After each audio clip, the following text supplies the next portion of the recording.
Hey guys, John Rettinger here with round 2 of the PSP Go versus the iPhone 3GS or iPod Touch.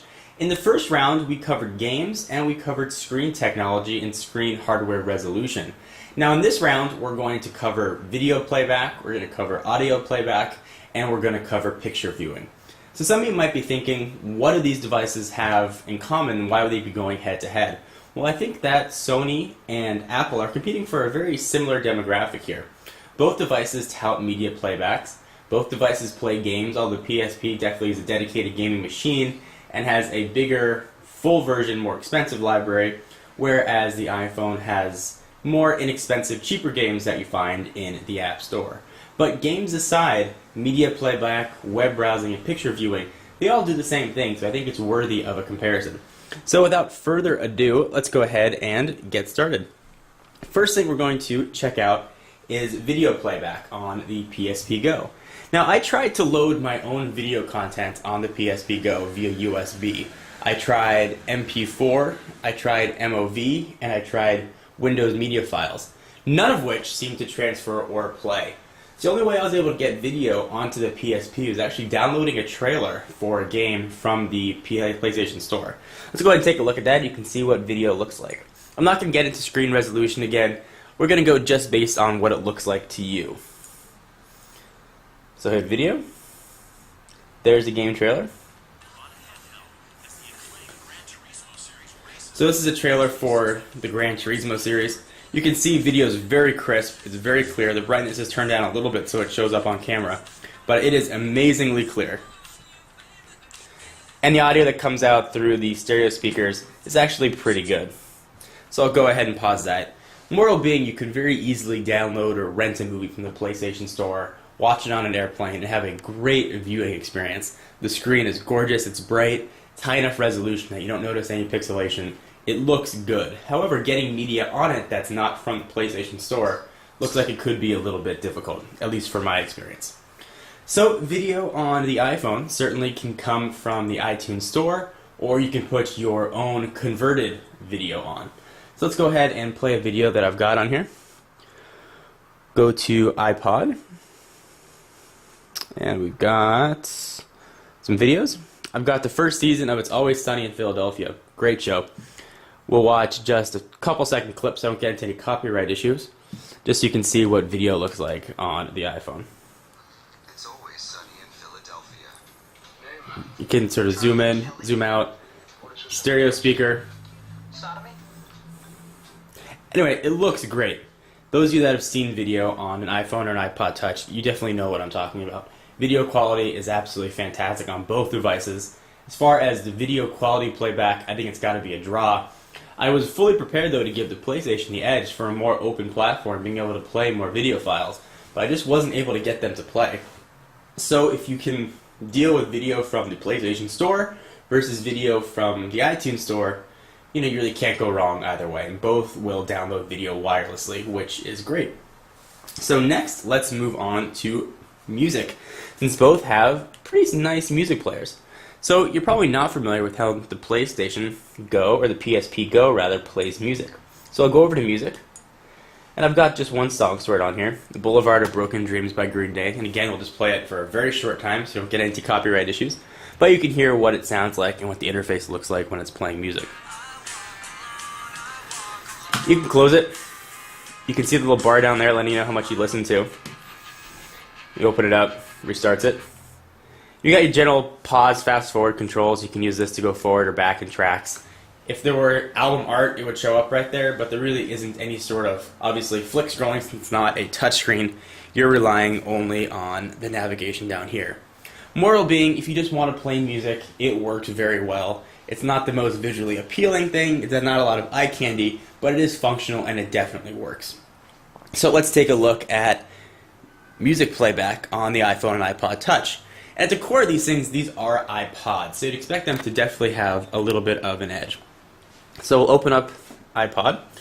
Here's video. We'll go back to artists. So not that much on here. My little cousin likes to dance to Beyonce songs, so I put him on there and some Green Day. So if you turn the device, it does have an accelerometer. You can scroll through the album art. So I go ahead and click it. You get sort of a graphical representation of the songs. You go ahead and hit play on any of them. Put the device back up in landscape, or in portrait rather.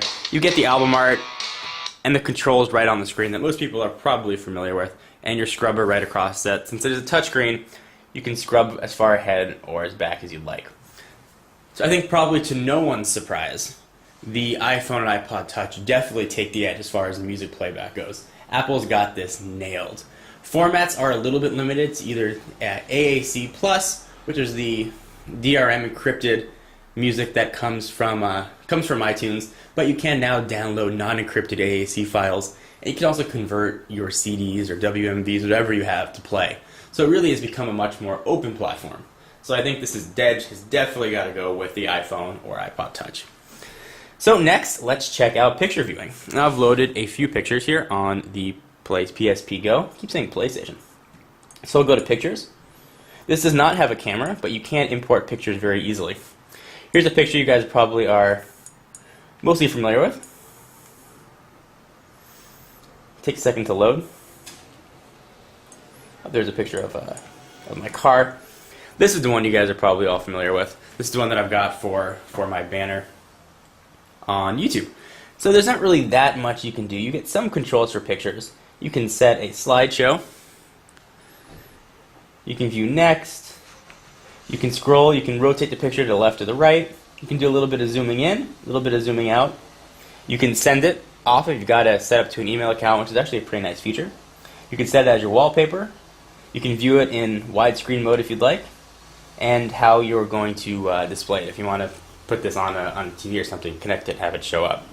So it's a pretty rudimentary picture viewer. It does work, and it works well. If you want to go to the next one, you can just tap the shoulder button, and it'll load the next one. It does take some time to load, and it doesn't always show up. So it took probably about a second or so to load up there. But if you just want to look at some pictures, you can do it. And if you want to set it up as a gallery or an albums, you have to actually import it as an album. There's no way to really manage your pictures when you're on here. But it's definitely functional, and it will work, and it's a decent way for you to view your pictures.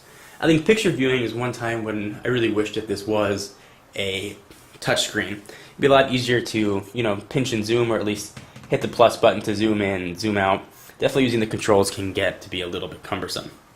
So picture viewing on the iPhone or iPod Touch should be something that's familiar to everybody. So I'm going to open up my photos here and let me find something that's non-incriminating. Let's find a good picture here. Alright. There is a picture of my baby niece reading a book. And when you're viewing pictures, you can scroll left or right. There's got a video of her. It's very smooth. And if you want to zoom in, it's all touch controls, using advantage of the multi-touch capabilities. 2 fingers in, 2 fingers out, move around, double tap, zooms you right back out. Certainly, and I think to no one's surprise, viewing pictures on the iPhone and iPod Touch definitely wins over the PSP Go. Not much of a shocker there. The iPhone's been doing this for quite a while, and the touchscreen clearly gives it an edge. So next, let's take a look at the browser, since both have browser capabilities. So we'll exit out of here, and we will go to Browser. Get this in focus. Internet browser. We'll let it load up. And this is using a modified version of Opera, I should mention. So we'll load a site that's perhaps in the history. So I've got TechnoBuffalo and ESPN.com. Let's load up ESPN and check how long it takes. So it's on a relatively fast Wi-Fi network. So it'll load up. And now it will pull in ESPN. I'll let you guys sort of see the time on this. And this does have Wi-Fi B and G built in. So it's loading ESPN. It's not loading the mobile version. It's loading the full-fledged big ol' ESPN.com. So navigation is done with the analog stick. You can sort of move around and navigate on the screen, but if you want to move the page down, you've got to actually use the arrows. It's not that quick. It's not that fluid. But for viewing a sort of a website on the go, it'll get the job done. Certainly there's no multi-touch capabilities. All your menuing is done from the menu down below that I showed you. But you can view it. It does work. It's not necessarily going to be able to handle all your Flash content, unfortunately, but it's probably to be expected for a mobile browser. If you're viewing a site a little more simple, then a web browser is going to work for you. But I would not rely on this as a primary web browser. So let's push this off to the side. This is sort of a very quick overview and comparisons. So we'll go to Safari. I've got my YouTube channel up here. Let's load up the same ESPN.com. This is not meant to be a speed test, so I'm not going to clear the cache or clear the memory. I just want to show you what the sites look like. So we'll load up ESPN. This does load up the mobile version. Let's load up the full-fledged non-mobile version for comparisons. And ESPN had been loaded on that PlayStation before the PSP Go, and had certainly been loaded on the iPhone 3GS. But it was noticeably quicker. Now for navigation, you can turn it into landscape mode and take advantage of the accelerometer. Zooming is much smoother, and viewing pages is just a little bit of a better experience. Much smoother, and it's all done with your finger. So certainly, I think to no one's surprise here, the iPhone and the iPod Touch definitely take the edge. So in this round of PSP Go versus iPhone or iPod Touch, clear winner for the iPhone or iPod Touch, with the one exception of video, and both play back great video. At the end of the day, you're going to get a PlayStation Go for the games. These are sort of secondary features. So check out the game categories and the game libraries and see which one's best for you. If you want the full-fledged, high-graphic games, PSP Go is a great way to go. If you want sort of the small mini games, the games in the App Store are fantastic. There are some little games in the PSP Go, the PSP Minis that I demonstrated in a previous video, but there aren't quite as many as there are on the iPhone App Store. So at the end of the day, the decision's going to be yours. For exclusive content, guys, check me out on Twitter, twitter.com/John4Lakers, and to learn more about Techno Buffalo, check out technobuffalo.com. Video links will be in the sidebar. See you guys in the next video. Bye-bye.